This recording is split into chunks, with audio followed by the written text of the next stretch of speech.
I am Boba Fett. Follow me, friend.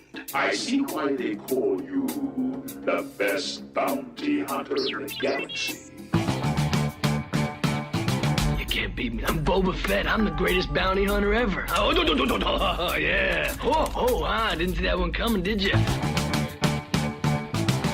Hey, look, everyone, it's Mando! Bounty hunting is a complicated profession. You are a Mandalorian. Your ancestors rode the great mythosaur. Your name will be legendary. I don't know if you heard, but the Empire is gone.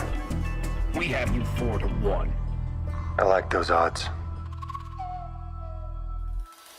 Hello and welcome to Mandalorian Minute, a show about the Mandalorian on Disney Plus. I'm Travis Fishburne. Now I'm Dustin Meadows. And yeah, this week the show itself threw a curveball at us, so we're doing the same, and we're doing an episode of Mandalorian Minute instead of the Book of Boba Fett. We got a lot more Mando than we bargained for this week. I'm not complaining. Maybe I'll complain a little. We know I'm gonna complain. Just a smidge. But yeah. What a show. Yeah. So, Dustin, what did you think of this week's Book of Boba Fett?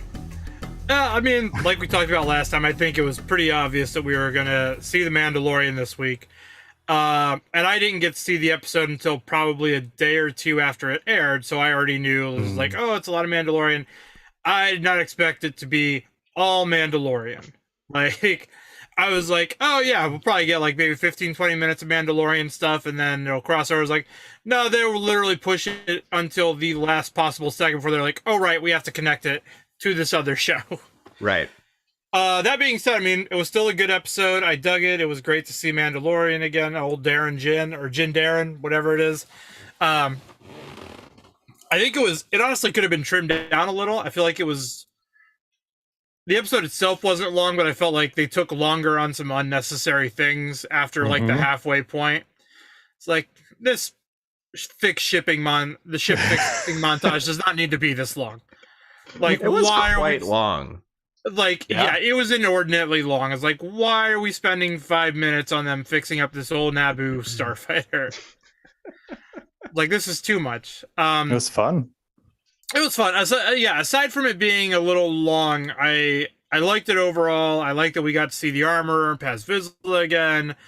I liked that we got to see Mandalorian doing Mandalorian stuff. We got to see Star Wolf, whatever his name is, the pilot show up again. So it was cool. It was nice. It was comfortable. It was familiar. Yeah. No, that was all great. What did you think, Alex? Yeah, I really dug this episode. I mean, again, I also was not anticipating this to be a full episode of The Mandalorian, basically. And just even it being titled so boldly, Return of the Mandalorian, like, okay. So much lore building in this episode. I chuckled when the title popped up. I'm like, wow, it's just called that, huh? And then like you put it in the intro, but just like the show even says, "Hey everybody, it's Mando." Like, thank you, Amy Sedaris. Hey, look, everyone, it's Mando! Hey, kids, it's Mark Hamill. Yeah, it's like that's in the freaking show. And Your son. You draw my attention to the soundboard, and then I'm gonna go crazy. Great. So yeah, I dug it. We saw a lot of new locations. We see Din struggling with a lot of stuff, a lot of walking. They have an interstellar-esque space ring. Yeah.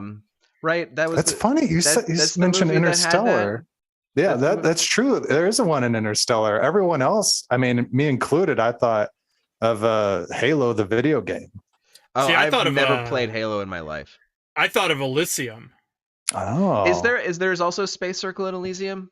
I think so, okay. yeah. Elysium, whatever it is. Yeah, the blonde camp one. Yeah. I only saw it the one time, and so I've kind of forgotten it. But yeah, I remember the Space Circle in Interstellar for whatever reason, even though I only saw that once. So yeah, I like a lot of the design stuff this did. Bryce Dallas Howard needs a Star Wars movie like now. I don't care what it is, just let Bryce Dallas Howard keep doing Star Wars as long as she wants to. This episode let all had the Howards so much do great... Star Wars. Yeah. I'm let totally Clint fine Howard with that. do a Star War. Yeah. That would be wonderful. There's like a new headline comes up tomorrow. Clint is directing a Star Wars movie. Everyone thinks, oh, Clint Eastwood's directing a Star Wars movie. No, it's Clint Howard. I would love it. So yeah, I'm for it, but it does make me concerned about the narrative of Book of Boba Fett and the things that I want to be interested in about that, such as, does Jennifer Beals need to be cast that spectacularly? Will her character do anything? Remains to be seen in 2 episodes. And the end of this episode, I don't know what it implied to you guys. To me, it implied that we're going to spend the next episode hanging out with Din as he goes to meet up with Grogu. Yeah, and that episode 7 is just going to be like the heroes converge and the show ends. Yeah, because because how it's set up is he's like, well, I gotta go, visit a little friend first, and it's like, okay, so he cannot join. We cannot see him and Boba together until he's done this other mission, right? And that's not going to happen off camera, right? So yeah, I'm just very curious if they're going to spend part of this show's 7 episodes on another Mandalorian thing just to bring Grogu back into it, when we have enough interesting stuff going on Tatooine that we've been hanging out with for 4 other episodes that I don't know. For me, it's going to have to be really justified narratively when whatever this next episode is. Yeah, I don't know, because the other thing is they go back and we do more Boba stuff. Mando shows back up, with Grogu or having seen Grogu, and the story of him going to see him is not shown to us until Mandalorian season 3. Right. Yeah, that's kind of my hope, is what they're going for.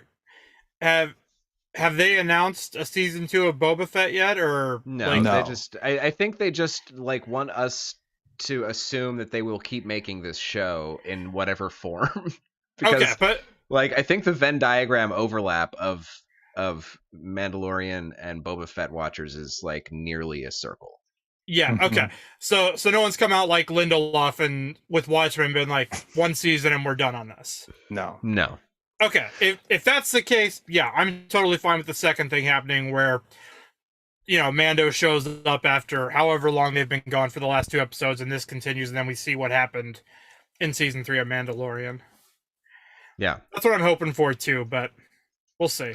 Yeah, that would be good. So yeah, we'll see what happens. I'm interested for it though, and I liked this episode very much. Despite the fact that space butcheries look a lot like Earth butcheries. They look very similar. Yeah. Including the plastic flaps that he revealed himself through. Yeah, that was very the setting was very mundane to be filled with Klatooinians. Is that what those are? That's it. Yeah, the old space bulldogs. Yeah. I've always pronounced it Klatooinians because that's how it's spelled. Well, it's with an I. I've never tried to say it in my life, so. But he says Klatoonian in this episode. I'm like, all right. So interesting. That's the first time I've heard it said aloud. Yeah. Maybe that was everybody on set's first time hearing it said aloud, and the script supervisor doesn't know. No. Possible. Yeah. Or you can just call them dog face men. That's the other thing. I just call them the space dogs. Space dogs. Yeah. So yeah, and Trav, what about you? Oh, I enjoyed it quite a bit. This is the best episode I think of this series so far, and it's sad because it's not an episode of this series. Yeah. And I don't even want that to be predicated on the fact that we're getting a character we care about more, or anything like that. I just think it's more interesting in general. We're seeing more interesting things. The Space Halo location I thought was really cool. Mm-hmm. Just the entire narrative of it just had more momentum. And I wish that the show itself had more of that consistently. And maybe it will, now that we're done with the flashbacks and they've done enough table setting. I just want that to happen. Yeah, I think a lot of what has hurt this show was having to do that balancing act of showing what happened leading up to the present and balancing both of those things. Because, like, on the whole, I'm enjoying this. Like, I still think the pilot was a little underwhelming, but I feel like the story overall is solid. Like, and I'm interested, I'm invested. It's just been so split between past and present that I don't think it's balanced it well enough. And I think that's kind of what works against it. Yeah. Mm-hmm. I'm certain that the rich, still thriving community of Star Wars fan editors is going to put together a chronological cut of this season right quick in the coming weeks. Because I do think, I mean, like, it benefits from considering, like, watching this and watching this narrative in just, like, a chronological order and, like, the story being told that way. Mm-hmm. Yeah. And maybe even in watching of Boba Fett's story in that way, maybe even not watching this episode, you know? Yeah. Even though it has some of the best moments of this show called The Book of Boba Fett. Yeah, I was going to say, in the chronological watch, so would they take, say, scenes from this in the flashback and start inserting it into Mandalorian season 1? That's an interesting concept. I haven't read any discussions. I'm just making assumptions based on being in the periphery of these communities for a surprising number of years. But that's an interesting consideration to make a big, like, live action what's up with Mandalorian people thing.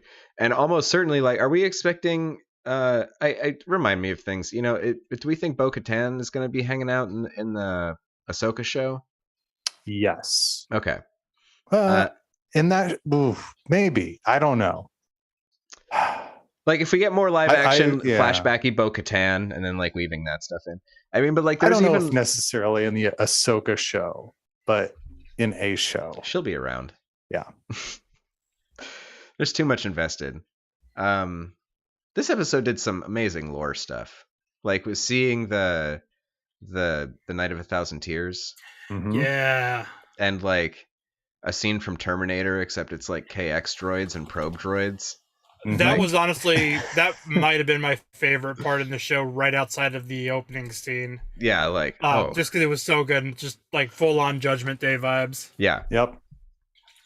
Yeah, this episode had many highlights. Yeah, it's so weird, the amount of, like, lore and exposition and everything that is explained in this, of questions that have been, you know, in play for a while. Yeah.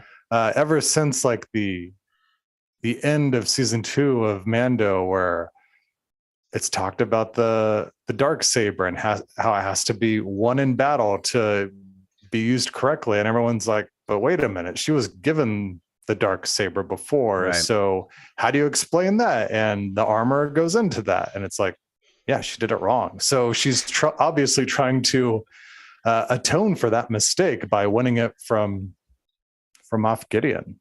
Right. Yeah, and it didn't feel like an exposition dump either. Like, no, it didn't. I think a lot, like, after that scene, I was like, I feel like I just had a semi full of information, like, hit me head on. But, like, it felt really organic. It didn't feel like it was just being crammed down my throat. I don't feel like it slowed the pacing or anything. Like, it was done, honestly, about as well as you could do that in a show. Mm-hmm. Yeah. I lost my thought completely. Yeah. Well, that's fine. Yeah. Oh, Darksaber. No, the Darksaber, I loved how it was handled in this episode. I love that Din has no idea what he's doing with it. Mm-hmm. That was, and, like, to have that, like, that is one of the main things this episode is about is him struggling to learn how to use this thing that is supposedly his. He messes up his leg. Like he's in hard times right now. Like I love everything he has to go through. Like he cuts himself badly trying to do this thing, walks away with this guy's head. Everything he owns has been destroyed, so he just walks this walk until he gets to where he's going. Then continues to do that until he gets to where he's going and finds his people. And then following that, he takes public space transportation, which we've never seen anyone do, except for those tourists at Star Tours in the Disney theme parks. And wouldn't you know it? Was done in Rebels in one of the Star Tours. Sure. That's true. But like, I remember very that. similar vibes with the same, droids. Yep. The original Captain Rex, which was voiced by Paul Rubens. Yep. I did not look to see who voiced this one. It'd be amazing. Oh, I didn't either. I don't think it was Paul Rubens though. Yeah, I'm sure that would have been a big thing. Yeah, if it was. I would have read about that on some blog by now anyway. But yeah, I love that kind of stuff. The character moments in this episode are wonderful. Din interacting with the little Rhodian kid the two times, once inside the ship, once outside the ship. I mean, I'm just jumping around in thoughts on the episode, but yeah. Greedo's fatherless son. Oh, that's dark. That's a hot take. I'm just saying, the Rhodian kid was clearly with a single mom. I don't know. Been Beto's son. There is a Beto, isn't there? Yeah, Beto. Yeah, who's in is in Jabba's palace. It's basically the Greedo costume, but it's. Oh right. I remember that. Yeah. Oh man. Gone are the days where they had to create lore to justify like saving money on costumes. Going back to the Darksaber thing really quick, I loved seeing Din Djarin cut his leg with that, because forever since I was a kid and I hit myself with a pair of nunchucks, I thought, I was like, how does somebody unfamiliar with a lightsaber, how has nobody in Star Wars injured themselves with a lightsaber yet? Yeah. Like, and I think that's the first thing I think of if people talk about them being real. I'm like, no, like self-inflicted harm is going to be, it's going to be worse than people say, like, getting shot with your own gun. You're like, have more statistics of that than somebody else. And I'm like, but a lightsaber is going to be even worse. Yeah. How did Finn not slice a thumb off in Force Awakens the first time he powered on a lightsaber? Right. A weapon that he's literally never touched before. Like, how did Luke Skywalker not slice an ear off when he was, put a blast shield down over his eyes? He's a prophecy human. I guess that, yeah. But still, yeah, there's been plenty of times, like every time I see someone pick up a lightsaber in Star Wars that isn't like a trained Jedi, I want it to be like the dudes that pick up Blade sword in the Blade movies that aren't Blade, where it just slices their hand off immediately. Yeah. Oh man, the Blade sword. So good. I also love the getting to hang out in what's left of this weird cult sect of Mandalorians. Who live on walkways exposed to space. This is weird. When he went down there, I'm like, oh, this is their new hideout, huh? Okay. Yeah, like no one will think to look for us in space. Yeah, I was trying to wrap my head around how that works. Is like, I can't imagine those helmets have like some kind of a self-contained breathing apparatus in it. Like, yeah, like, well, I think the entire like structure like has there's got to some be a kind force of field, right? Yeah. And they're in their helmets. I have to imagine those act as like, they can survive for an additional 45 seconds when exposed to the vacuum of space versus no anything. Maybe, I don't know. They could make that kind of thing up about Beskar if they wanted to. Yeah, it just seemed weird. I was like, what function does this place serve besides a hiding place? Because like, it doesn't seem functionally like it makes any sense that it's there. Well, there's a forge. She put together a forge for them, yeah. Brought it with her. But like, as far as existing on this weird space ring station thing, I was like, Yeah. No, like I don't see a fuse box or anything down here, or stuff to repair. And I loved the fashioning of the Beskar spear into whatever I'm assuming like a little chainmail shirt for Grogu. Yeah. Very cute. She melts it down, or she melts just the point of the spear down. She had to have it so can't much be... Beskar left over. Yeah. I think it was like, you keep 90% of the Beskar and make me a tiny shirt with the other 10%. You can't make a weapon out of Beskar, is what she says. Oh, right. And yet, Mandalorian, he even says it in this episode that the hilt of the Darksaber is made with Beskar. Oh yeah, there's a confusing thing, huh? Yeah. There's a contradiction for you. Did we know that this guy was a Vizsla before this beefhead? Yes. Okay. Yeah. I just totally forgot that then. It's great, like there's 3 of their kind left, and he wants to fight one of them to the death. Like that's what I was thinking. Like, now is not the time for like rethinking certain things. Now is definitely the time to just keep killing each other until someone reigns supreme. I want to fight you so that I can be our leader. Yeah, I think if it were down to me and 2 other people as the last of our kind, I think it was like, you know what? I don't want to be the chosen prophesied one that bad. Like, I'm just gonna be me.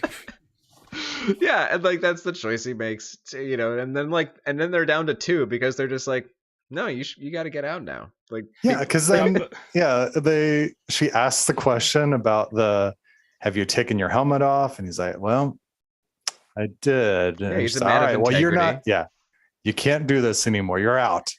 However, we're gonna let you keep that weapon. So he you're no longer a Mandalorian, but you can still have that. It was weird to me that he still has it. Yeah. Yeah. Well, because they can't. I think they still probably are beholden to that it has to be won in combat. Well, yeah. I mean, I feel like she should have taken him on. Because she could have. If she wanted it that way, but I think she's trying to downplay the importance of the Darksaber. Mm-hmm. Or like the ultimate influence of it. I don't know. Oh, right. And then he has to check his weapons on public space transit. Mm-hmm. Yeah. Which is one of the funniest scenes in Star Wars ever. Space TSA. Like ejecting every single one of the whistling pigeons. Whistling birds. Birds. Which were also made out of Beskar. And I mean, like he is 40% Beskar, I think. Mm-hmm. Yeah. The armorer is a liar. And he has to undo the grappling hook, and that undo the entire thing has to come out. Mm-hmm. Yep. What a treat. I was genuinely expecting the plot divergence of this episode to be clearly his weapon, especially the Darksaber, gets stolen in transit. Ooh. And he has to go retrieve it. Yeah. By the little boy Rodian. Yeah. I was astonished that that wasn't some kind of a plot point further than just like Din just like shrugging his shoulders and being like, well, I don't stand for anything anymore, so sure. And they do a remake of the Kurosawa film Stray Dog. Which they did do with a lightsaber in the Clone Wars. And I'm like, right. This is I've said it before, I'll say it again. Star Wars is at its best when it's ripping off Westerns and samurai stuff. It's true. Mm-hmm. Also, Tatooine, destination of people on the big space barge. Yes. What a nowhere planet. More people showing up. What a nowhere planet. Gee, no, it's gentrifying. Oh, that could be it. That could be it. It could be in the wake of the Empire. All these moisture farms getting turned into luxury condominiums. Mm-hmm. Oh yeah. Okay. So then the last chunk of the episode is the whole like hanging out with what's Amy Sedaris' name? Pelimoto, and her droids and like the pit droids and R5D4 still hanging out. And we get BD from BD. Jedi Fallen Order. Yeah. Man, this is such cool stuff. People seem to love the design of the prequel ships. I never really loved the design of the prequel ships. Like, that's just me. Still, I think it's very cool to see it being brought back in this way. And I know a lot of people are big fans of that design. I think, Travis, I know you love that stuff. Yeah, that one I do. Some of the other ones I'm not a big fan of. I do love the Naboo Starfighter. Pretty unabashedly with that one, especially with the N64 game Rogue Squadron. Mm-hmm. The Naboo Starfighter was my ship of choice because it was the most well-rounded, I thought. Had the best controls. Is that what Obi-Wan flew in Attack of the Clones? No, that's a Jedi Starfighter. Yeah. Jedi Starfighter, okay. Which is kind of shaped like an A-wing. No, it's kind of a tube that had to go in a hyperspace ring, right? Oh, yeah, it's kind of shaped like a mini Star Destroyer almost. That's just right. kind of the shape of those. That's right. Yeah. Mm-hmm. I remember those things. So yeah, this and all of the we learned so much here outside of just like putting the ship together. We learned so much about how these ships can be put together. This is a scene, like, if George Lucas watches these shows still, he is desperately wishing he ever got to put that scene in a Star Wars movie. Mm-hmm. Because, like, that scene is like a love letter to how much George Lucas loves, like, hot rods. Yes. Oh, so much. When they finish it and it's got that engine that's like the rumbling exposed engine that's about to like explode with power just idling in the thing. And Harrison Ford rolls up and like you half expect that. And then he goes through a spin down Beggar's Canyon. Like, so cool. Yeah, every time they mention Beggar's Canyon, I keep hoping that we're going to get to see somebody jump through the Needle's Eye in Beggar's Canyon, and then they never do. I would love to know how big of a planet Tatooine is. Like, because like all the stuff that we know about Tatooine seems to be in like at least one hemisphere of Tatooine. Mm-hmm. There's got to be at least one other hemisphere where there's a whole bunch of other stuff going on that we don't know about. I would be interested to know a size comparison of the rich, thriving world of Tatooine in comparison to the planet of like Earth or Mars or something that we know how big it is. Just for my own pure curiosity. It's true. This whole sequence of him taking it for the test drive and going through like the same, Beggar's Canyon and all the same terrain that we see in the pod race, and just the look of it, I was in awe. Yeah. And just thinking to myself, how is this a TV show? I know.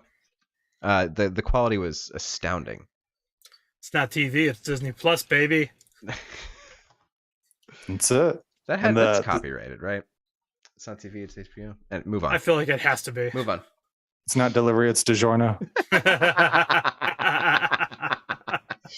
It's not. I think you could do that with pretty much anything. Like you say, it's not blank, it's our brand. Right. Name. That's true. It's a good point. Oh, right. But that sweet shot of like low in the cockpit and you like see him in there. The Screen Crush Book of Boba Fett Easter egg video I watched pointed out, or maybe somebody on Twitter pointed this out, and then he pointed it out in his video. But like the thing about that is that is the only place in a real cockpit the camera could mount. We couldn't, in a real world scenario, you could never get the shot of any of the cockpit shots we've ever seen in Star Wars. So like this having like a realistic cockpit cinematography thing was pretty cool. That's cool. There's a Grogu seat in the back. She hollowed out the astromech seat and was just like, we can put whatever back there. Oh right, Dave Klein shot this episode. Dave Klein killed it in this episode. Can't believe we have a TV show being shot by like alternately by Dave Klein and Dean Cundy. Like that's insane. Crazy. You know what all the ships in Star Wars are missing? Those little dashboard hula girls. True. Just put one of those in a ship. True. We learned that Jawa's screw. Jawa's get down. Picking up from our interspecies conversation last episode. In a big bad way. And Amy Sedaris speaking Jawa, incredible. Yep, and apparently has dated them before. Jawas do came to do two one. things: get their nut and scavenge, and they're all out of stuff to scavenge. Oh, also egg. Don't forget egg. Yeah. What was their word for egg? What did they keep chanting? I can't remember now. Oh, I forget that one. Yeah. Grignac. Oh yeah, Grignac. Oh wow, it's good. Rock. Rock. Oh right, that's Galaxy Quest. God damn it, Dustin. Travis, you sent me some screen caps. Yeah. I might as well throw up now since we're talking about. Yeah, because one thing that the Jawas bring is the cryogenic density combustion booster, which everyone's freaking out about because they're like, "Oh, it's the thing that Han Solo uses in A New Hope to try to prop open the trash compactor to stop it from crushing them." Yeah. I'm like, I did recognize that. However, this is not the first time that this shown up in a Star Wars show, because this actually showed up in episode 3 of The Mandalorian in chapter 3. He walks right by one. See, I had totally forgotten that. I have the image up now, but like I don't even know if I knew that in the first place. So that's a pretty cool thing. And also nobody else is calling this out. And I'm like, really? This is crazy. It is cool that same kind of, it's just a tube with some stuff on it, but it keeps coming back, and now it's a named thing. And I love that they describe it in the episode how they got it, like they clipped it out from under a Pike Spice Runner. And what is basically the deal that's going on with catalytic converters in real life? Just thieves crawling under cars and snipping out the catalytic converter and running away with it. Like that's what happened here for Din to get this piece for his ship. But I also love conceptually that, like, if you have good relations with Jawas, you can just be like, here is all the stuff that I want. Please go find it.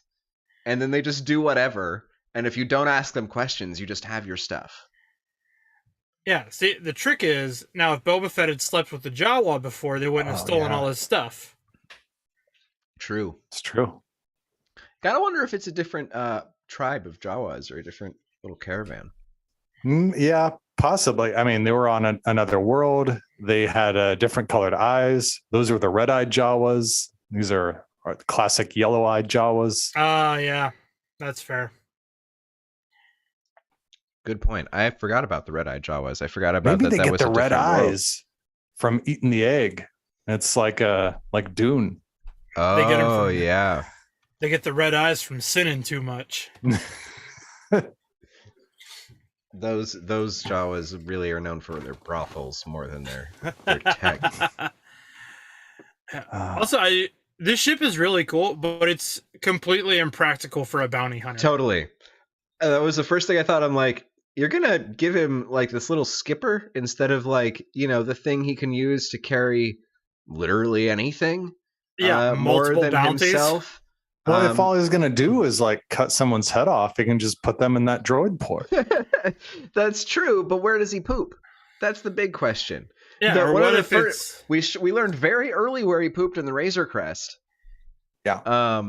No, I will say I thought like, wow, when they showed him piloting it, I'm like, it looks very cramped in there with him wearing that armor.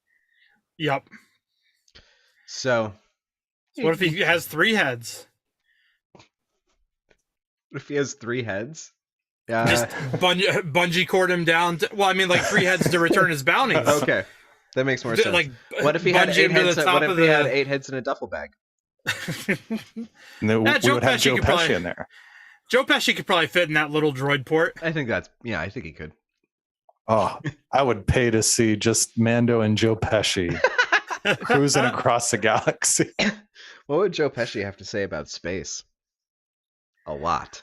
Oh man. Do you think he would call it Wizard? Wizard. That was the other thing we got in this episode. Yeah. Was I don't know how to feel about it. This is so wizarding. Yep. I don't know how to feel about this one, quite honestly. Yeah. I liked it. It immediately brought I thought about there's a joke in one of the Robot Chicken Star Wars where That was pretty wizard, wasn't it, son? What? I'm bringing it back. So that's what I thought. I'm like, Mando's bringing it back. Bringing it back. Wizard.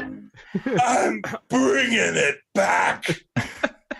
I thought it was funny, but it definitely seemed out of character and almost took me out of it.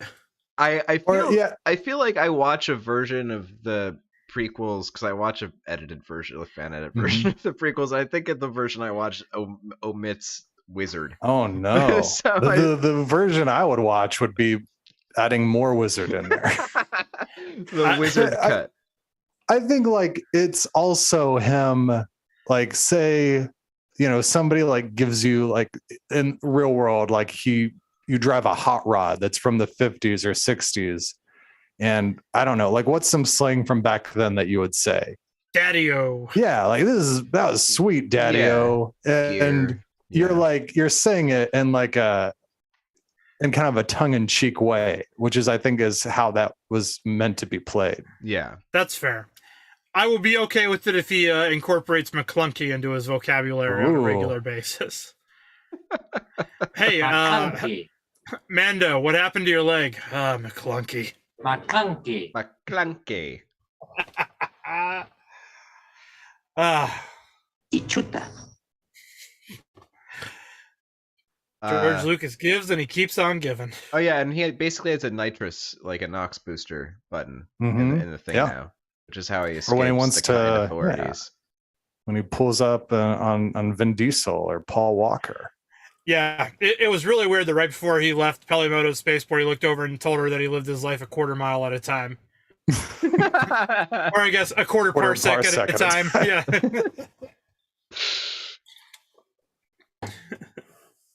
And then, is there anything in the bulk of the episode that we didn't hit? No. We got to see Paul Sun-Hyung Lee return as Carson Teva. Mm-hmm. But they didn't, reveal him. And as soon as I heard him talking, I'm like, it's going to be him. Oh, yeah. As soon as the other pilot talked, I was like, this has got to be one of the Republic fighters he ran into earlier. Yes? Yeah. Yep. And the other pilot was played by Max Lloyd-Jones, who was the body double for Luke Skywalker in the Mandalorian. Yeah. Nice. Which is a very cool thing. He also looks uncomfortably like Mark Hamill himself. So it was a little weird just seeing him in pretty extreme close up exclusively. But in an X-Wing. In an X-Wing, yeah. But still cool. Yeah. And then the episode ends with Fennec Shand basically coming in and saying, "Hey, you want to come do something? Here's money." And he's like, "I don't need your money, but I got to do something else first." Cut to executive producer Jon Favreau. Says he has to go see a little friend, which I'm really hoping is Grief Karga. Ah, Mando. I hope that it's an ongoing trend that he gets announced every time he encounters a person for the first time in a while. Ah, Mando. Hey, everybody! It's yes, exactly. I want this to be just I want that to be Mando's version of I have a bad feeling about this. His real name is Santos.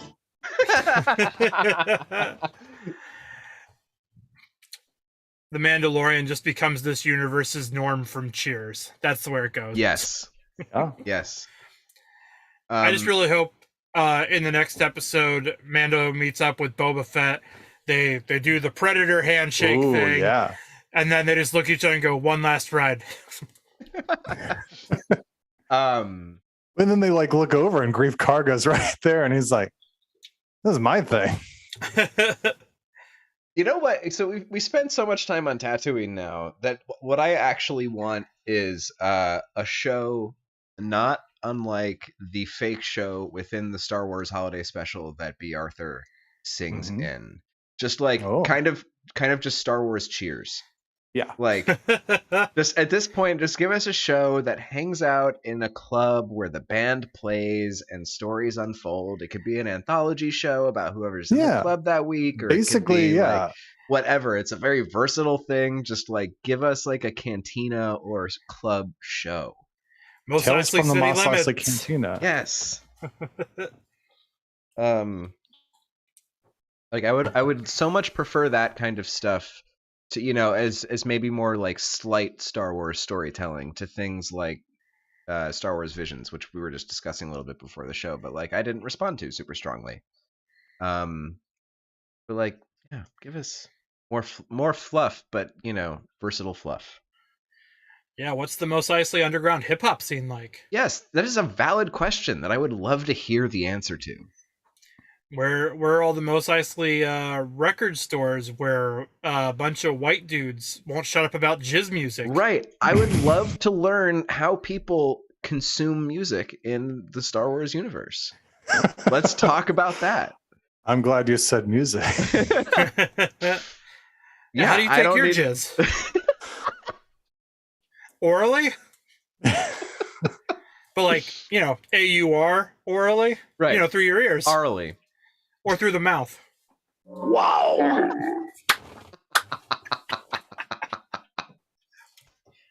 Come on. They knew what they were doing when they named it.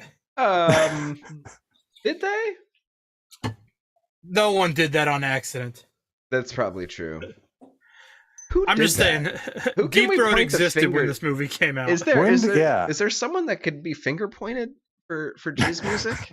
Oh, you can finger point anyone to jizz music. Do you have a set? Do you have like 5 minutes? I don't know when the about first time that was like brought up. No, it's just very easy to riff on. It's probably from Tales from the Mos Eisley Cantina. You think? You don't think there was like was there like a character source book? You remember those like encyclopedias in the early 90s? Oh, that wouldn't surprise me either. Oh, wait, here we go. The Return of the Jedi novelization introduced the term jizz whaler to describe a musician. Wow. But the term jizz as the name of a musical style was not introduced until Tales from the Mos Eisley Cantina 12 years later. Oh, wow. So, okay. all right. Jizz whaler? Get all the hell the way out of here. They knew what they were doing. No one did that on accident. So, wait, was that it? Did Alan Dean Foster do that? The novelization of Jedi? Did he? I don't remember. I think so. No, Alan Dean Foster only did the first one. Okay. I think, let's see. All right.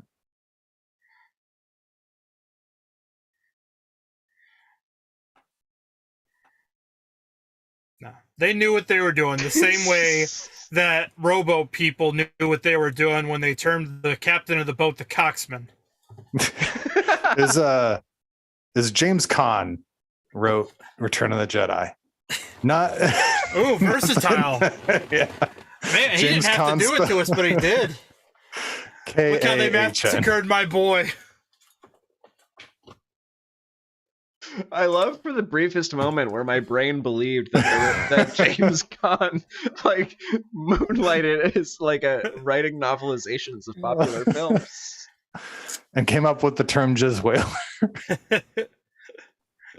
And you could like interview James Caan and be like, "Hey, talk about jizz whaler." James Caan, I said Michael. Anyway, that's about as far off the track as I think I'm at right now. What else? What other Star Wars stuff we got? We got 2 more episodes of this. That's all we got on the immediate horizon, right? Yes. Do we have anything else to look forward to? A date of anything else? No, not officially. So there's probably, I would guess at the end of, this current series, similar to the way they introduced the Book of Boba Fett, there might be some kind of a teaser. It could be for anything really. What we know is probably next is the Kenobi show. Oh, there's right. Kenobi. There's Bad Batch season 2, which they're not going to tie that in with a live action show. They're not going to do that. No, but they will clear a release window for it. There's Andor. I keep forgetting Andor is going to be a show. Yeah, and Andor has been in production for so long. Like 2 years, right? Yeah. Yeah, it's going to be 12 episodes. That one is. Wow. I truly hope that is not like Star Wars's like Falcon and Winter Soldier, where it's just like, I hope not. Has its moments. Everything I've seen from that show is very exciting looking. It does seem pretty compelling because they're like they're taking the old school film approach where there's a lot of huge sets that they made. Yeah. From what I saw. But yeah, the production value of what the stuff that's been put out so far it's incredible. Yeah. Like, yeah, 12 episodes though. That's a lot. That is a lot. Unless they're like half hours. If they're half hours, that I buy that a little bit more. I could maybe live with a half hour. Yeah, like half hour, 35-minute episodes. Cool. But yeah, that's what we got. Cool. So until next week, Dustin, where can people find more of you? You can always find out what I got going on at DustinMeadowsComedy.com. It's also where my podcast, New Metal Who Dis, New Metal Podcast lives. You can check out new episodes every 2 weeks. I'm also on Instagram and Twitter at Dustin Meadows. And buying my plane ticket this week, April 6th through the 10th, I will be in Alaska for the Alaska Before You Die Comedy Festival. So nice. All right. That's what I've got on the horizon. Very nice. And Alex, how about you? Twitter and Instagram at Alex Brunel. I'm not active. Social media is terrible. Agreed. You're not wrong. You can find me at Travis Fishburne. You can also find the show at Who Watches Pod on Twitter. Reach us at whowatchespodcast@gmail.com. Click the like, subscribe, review button. However you're watching or listening, do the things. Appreciate it all. So until next week, pack your things. This is the way. Pack your things. We're leaving. This is the way.